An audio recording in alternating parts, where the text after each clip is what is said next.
There are places in America you're warned not to go.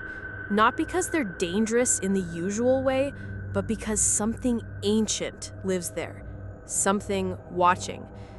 This story is one of those warnings. I grew up hearing about Skinwalker Valley from my grandfather. He called it cursed land, said the Navajo refused to set foot near it, even today. As a kid, I thought it was just a ghost story. But in 2021, my cousin Danny went missing there, and no one talks about him anymore. Danny was a thrill seeker. He had a small YouTube channel where he'd explore abandoned places, record haunted overnights, post them with clickbait titles. Honestly, I thought it was stupid, but he had guts. So when he told me he was heading to Utah, near Fort Duchesne, to investigate the old Skinwalker Valley, I just rolled my eyes. He laughed it off. "Bro, I'll be fine," he texted. "Already got a permit to fly my drone, spending the night in a tent, should make a killer video." That was his last message. September 3rd, 10:37 p.m. He never came back. I filed a missing persons report after 48 hours of silence. Cops were hesitant. One local deputy pulled me aside and said, "If he went where I think he went, there's nothing we can do." Search and rescue found his car parked just off an unmarked dirt trail.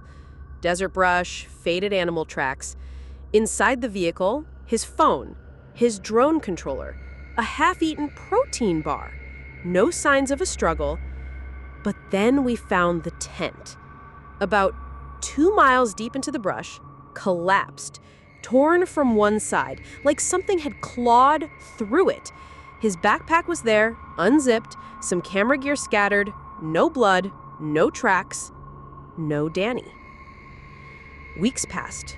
My aunt was losing it, so I went back out there, alone, against the warnings. I needed closure, needed to know what happened. I brought a copy of Danny's last video files from his SD card, the ones recovered from his camera.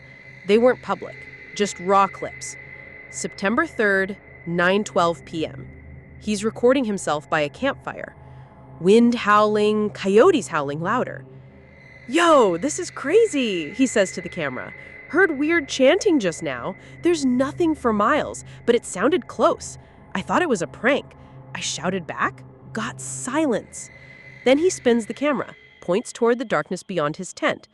"I swear to God, something's out there. I saw eyes, not animal eyes, human, but too far apart." Clip ends. Next one, 10:18 p.m. Danny's whispering now, inside his tent. "I'm not alone. There's someone or something circling the camp. It doesn't make sound when it moves.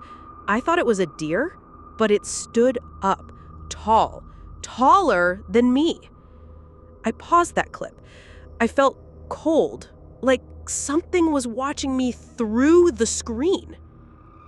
The final clip is static, unfocused, but you hear him scream once, then nothing, then the sound of breathing. But not human, guttural, wet, and then just wind. When I told law enforcement what I found, they said the footage was inconclusive. Of course they did. A month later, I returned one last time. Something drew me back. I parked near the trailhead again, right where they found his car, only this time I had a body cam and a parabolic mic. Figured if anything made noise, I'd catch it. Midnight hit. It got quiet. No wind, no animals. Just silence so thick I could hear my own pulse. Then I heard it. A voice. But it was Danny's voice, from deep inside the brush, calling my name, over and over. But it wasn't quite right. The pitch was off, like someone impersonating him, glitching on certain syllables. "Arnold, come here. I'm cold." I turned, and for a split second, I saw something. Tall, hunched, pale, long limbs. It vanished behind a rock, And suddenly, the brush rustled all around me, like multiple things moving in sync. Silent, coordinated. I ran.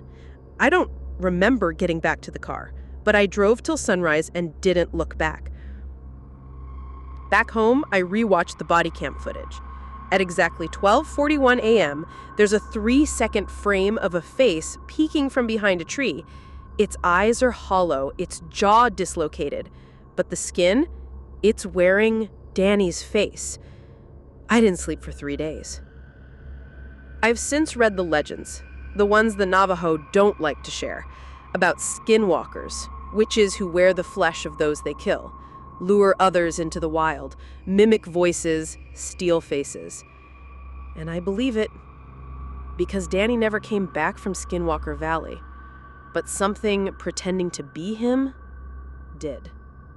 And it's still calling my name.